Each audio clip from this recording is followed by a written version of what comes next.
মুন্সিগঞ্জের শ্রীনগরে বাংলাদেশ জাতীয়তাবাদী দল বিএনপির ভারপ্রাপ্ত চেয়ারম্যান তারেক রহমান কর্তৃক ঘোষিত রাষ্ট্রকাঠামো মেরামতের ৩১ দফা কর্মসূচি বাস্তবায়নের লক্ষ্যে জেলা বিএনপির আহ্বায়ক কমিটির সদস্য ও উপজেলা বিএনপির সাবেক সভাপতি আলহাজ মমিন আলীর নেতৃত্বে পথসভা, গণসংযোগ ও লিফলেট বিতরণ করা হয়েছে। শুক্রবার দিনব্যাপী উপজেলার কোলাপাড়া ইউনিয়নে লিফলেট বিতরণ ও পথসভা করা হয়। এ সময় উপস্থিত ছিলেন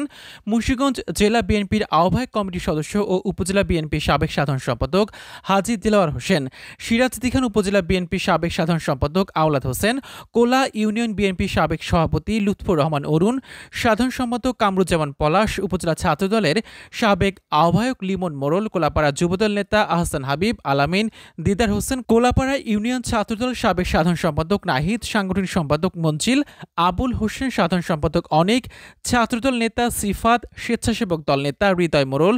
নাইম সহ বিএনপির অঙ্গ সংগঠনের নেতৃবৃন্দ।